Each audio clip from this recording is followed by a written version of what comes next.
തെരഞ്ഞെടുപ്പിലേക്ക്. അംഗങ്ങൾക്ക് പരസ്യ പ്രതികരണം വിലക്കി താരസംഘടനയായ അമ്മയിൽ ആഭ്യന്തര വിഷയങ്ങൾ മാധ്യമങ്ങൾക്ക് മുന്നിൽ സംസാരിക്കരുതെന്ന് വരണാധികാരികൾ മുന്നറിയിപ്പ് നൽകി.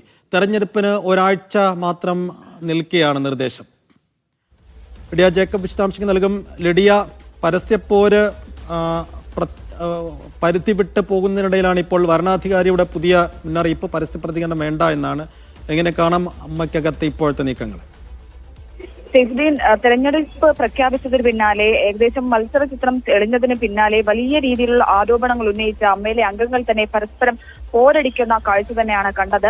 കഴിഞ്ഞ ദിവസങ്ങളിലടക്കം നമ്മൾ കണ്ടതാണ് മെമ്മറി കാർഡ് വിവാദം ഉൾപ്പെടെ വരികയും അംഗങ്ങൾ അങ്ങോട്ടും ഇങ്ങോട്ടും വലിയ ആരോപണങ്ങളിലേക്ക്, മാധ്യമങ്ങൾ മുന്നിൽ വലിയ പരസ്യമായിട്ടുള്ള ഒരു പോരിലേക്ക് കാര്യങ്ങൾ വരുന്നത് നമ്മൾ കണ്ടു. ആ ഒരു സാഹചര്യത്തിലാണ് ഈ അംഗങ്ങൾ പ്രതികരിക്കരുത് എന്ന നിലപാട് ഭരണാധികാരികൾ എടുത്തത്.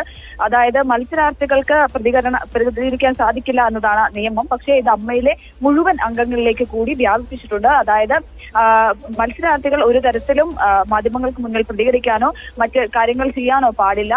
മാത്രമല്ല അമ്മയിലെ അംഗങ്ങൾക്ക് കൂടി ഇത് ബാധകമാണ് എന്നതാണ് നിലവിൽ കൊണ്ടുവന്നിരിക്കുന്ന ഒരു ചട്ടം എന്ന് പറയുന്നത്. ഇത്തരത്തിൽ വലിയ രീതിയിലുള്ള ആരോപണങ്ങൾ അങ്ങോട്ടും ഇങ്ങോട്ടും തുടർന്നതിനെ തുടർന്ന് അത് അമ്മയെ മാധ്യമങ്ങൾക്ക് മുന്നിലും ആളുകൾക്ക് മുന്നിലും വലിയ രീതിയിലുള്ള അപഹാസ്യമാക്കി മാറ്റുന്ന രീതിയിലേക്ക് കാര്യങ്ങൾ പോകുന്ന ഒരു സാഹചര്യം വന്നു. അതുകൊണ്ട് തന്നെ അമ്മയെ അപമാനിക്കുന്ന രീതിയിൽ സംഘടനയെ ദോഷകരമായി ബാധിക്കുന്ന രീതിയിലുള്ള കാര്യങ്ങൾ ചെയ്യരുത് എന്നത് ഒക്കെ കണക്കിലെടുത്താണ് ഇത്തരത്തിലൊരു നീക്കത്തിലേക്ക് ഭരണാധികാരികൾ കടന്നത്. തെരഞ്ഞെടുപ്പ് കഴിയുന്നത് വരെ ഒരു തരത്തിലും പരസ്യ പ്രതികരണം പാടില്ല എന്നുള്ളതാണ് നിലപാട്. ഓഗസ്റ്റ് 15-ലാണ് അമ്മയുടെ തിരഞ്ഞെടുപ്പ്. ശരി ലിഡിയ.